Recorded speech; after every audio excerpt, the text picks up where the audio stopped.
students, this is the last video of the chapter 1. In this video, we'll cover the two topics of chapter 1, that is function of management and the coordination. So we start with the function of management. As we all know, management का एक teacher था, management is a process. इसका मतलब क्या? Management अगर process है तो इसका मतलब ये कि यहाँ पे बहुत सारे स्टेप्स होंगे जो हमें परफॉर्म करने हैं। अब ये जो सारे स्टेप्स होंगे, ये सारे स्टेप्स हमें सीक्वेंस में परफॉर्म करने होते हैं, ठीक है। कौन से ये स्टेप्स हैं? Planning, organising, staffing, directing and controlling. जो फंक्शंस ऑफ मैनेजमेंट है, इसको सीक्वेंस में, सीरीज में ही आपको परफॉर्म करने होते हैं और आपको लर्न भी जो है सीक्वेंस में ही करना है इसको। P stands for planning, O stands for organizing, S stands for staffing, D stands for directing and CO stands for controlling। आप इस एक्रोनिम का यूज भी कर सकते हो फंक्शन ऑफ मैनेजमेंट को लर्न करने के लिए। We'll discuss each function one by one। The very first function of the management is planning. Planning is a process जिसमें हम क्या करना होता है, हम डिसीजन मेकिंग करते हैं। डिसीजन मेकिंग करते हैं किसके लिए? डिसीजन हम लेते हैं ऑर्गेनाइजेशन में। अगर आप प्लानिंग फंक्शन परफॉर्म कर रहे हैं ना, तो आप डिसीजंस ले रहे हो, फ्यूचर के लिए डिसीजंस ले रहे हो आप कि आपको क्या करना है, कैसे करना है, कब करना है, ठीक है। Basically planning is thinking before doing. काम को करने से पहले, ऑर्गेनाइजेशन में किसी भी काम को परफॉर्म करने से पहले यू नीड टू थिंक, और जब आप थिंकिंग प्रोसेस करते हैं that is the planning. Then organising. Organising में क्या होता है कि आप क्या करते हो, रिलेशनशिप स्टेब्लिश करते हो among the member of the enterprise. आप ऑर्गेनाइजेशन में स्ट्रक्चर को तैयार करते हैं कि किस स्ट्रक्चर में काम होगा। रिलेशनशिप क्रिएट करते हो आप अथॉरिटी और रिस्पॉन्सिबिलिटी के टर्म्स में। बेसिकली होता क्या है ऑर्गेनाइजिंग में कि हम एक स्ट्रक्चर तैयार करते हैं। हम देखते हैं कि हमारे यहाँ पे क्या स्ट्रक्चर होगा ऑर्गेनाइजेशन का, हमारे यहाँ पे कितने मैनेजर्स होंगे, कितने डिपार्टमेंट्स होंगे, इस मैनेजर के अंडर कितने हमारे वर्कर्स होंगे। इस तरीके से आप एक स्ट्रक्चर तैयार करते हैं ऑर्गेनाइजेशन का, and that function is being performed in organising. Then आता है आपका स्टाफिंग फंक्शन। स्टाफिंग फंक्शन जो होता है मैनेजमेंट का, यहाँ पे मैन पावर की एंट्री हो जाती है आपके ऑर्गेनाइजेशन में। आपने स्ट्रक्चर तो तैयार कर लिया था ऑर्गेनाइजिंग में, लेकिन अब उन स्ट्रक्चर्स में मैन पावर को रिक्रूट, सेलेक्ट, ट्रेन, डेवलप और उनकी अप्रेजल करने का काम कौन करता है? स्टाफिंग फंक्शन में किया जाता है। जो पोस्ट आपने क्रिएट की थी ऑर्गेनाइजेशन फंक्शन में, उन पोस्ट पर लोगों की रिक्रूटमेंट, वर्कर्स की रिक्रूटमेंट, एम्प्लॉइज की रिक्रूटमेंट कौन करता है? किस फंक्शन में किया जाता है? स्टाफिंग फंक्शन में किया जाता है। Staffing is basically placing the right person at the right job and at the right time। Then directing. अब हम मैन पावर को अपने ऑर्गेनाइजेशन में लेके तो आ गए हैं, अब क्या, किस चीज की जरूरत है हमें? अब हमें जरूरत है उनको इंस्ट्रक्ट करने की, उनको गाइड करने की, उनको इंस्पायर करने की, so that they can work for the achievement of the organisational goals. अब हमारे जो एम्प्लॉइज हैं, हम उनको इंस्ट्रक्शंस देंगे, उनको गाइडेंस देंगे, उनको मोटिवेट करेंगे टाइम टू टाइम, ताकि वो हमारे ऑर्गेनाइजेशन के लिए बहुत अच्छे से काम कर सके। Direction, directing is the heart of management. आप कितने भी अच्छे मैनेजर हैं, लेकिन आप अपने एम्प्लॉइज को बहुत अच्छे से डायरेक्ट नहीं कर पा रहे हैं, इंस्ट्रक्ट नहीं कर पा रहे हैं, लीड नहीं कर पा रहे हैं, मोटिवेट नहीं कर पा रहे हैं, तो आप बिल्कुल भी अच्छे मैनेजर नहीं है और आपका एम्प्लॉइज कभी भी अपना 100% नहीं दे पाएगा।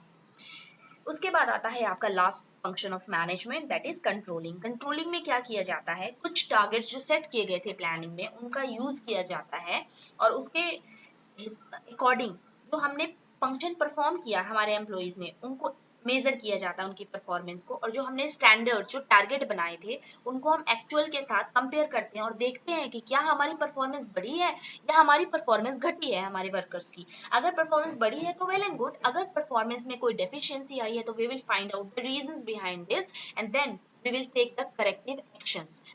सो this is the last function of the management. But जैसे ही कंट्रोलिंग फंक्शन मैनेजमेंट परफॉर्म करेगा, उसके बाद मैनेजमेंट दोबारा से प्लानिंग फंक्शन स्टार्ट कर देता है, और यही वजह है कि मैनेजमेंट को एक कॉन्टिन्यूअस प्रोसेस बोला जाता है, क्योंकि जब मैनेजमेंट ये पांचों फंक्शन परफॉर्म करने के बाद रुकता नहीं है, मैनेजमेंट दोबारा से फिर बिगिनिंग से शुरू करता है, प्लानिंग से शुरू करता है। इस वजह से मैनेजमेंट एक कॉन्टिन्यूअस प्रोसेस होता है।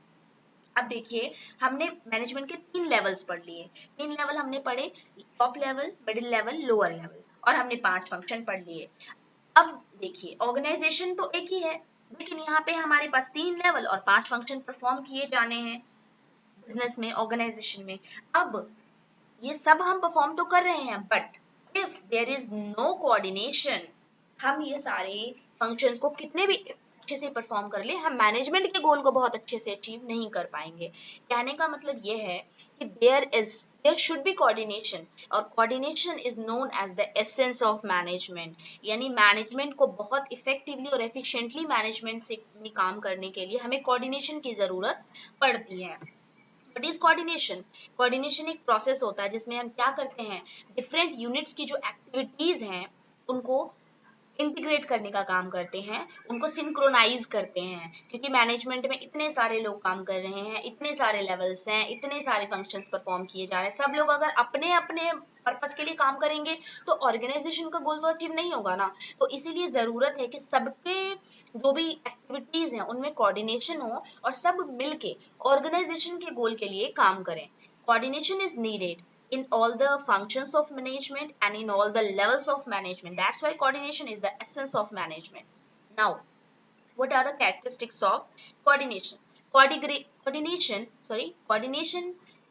helps in integration. Integration का मतलब unification करना। जितनी भी diverse activities organization में चल रही हैं उनको सबको एक साथ लेके चलने का काम करता है coordination. This is the very important characteristic of coordination.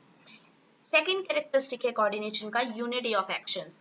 Several actions are being performed in an organisation, उनमें यूनिटी लाने का काम कौन करता है? कोऑर्डिनेशन करता है। अगर एक डिपार्टमेंट दूसरे डिपार्टमेंट के साथ मिलकर काम नहीं करेगा तब तक वो दोनों ही ऑर्गेनाइजेशन के ऑब्जेक्टिव को अचीव नहीं कर पाएंगे।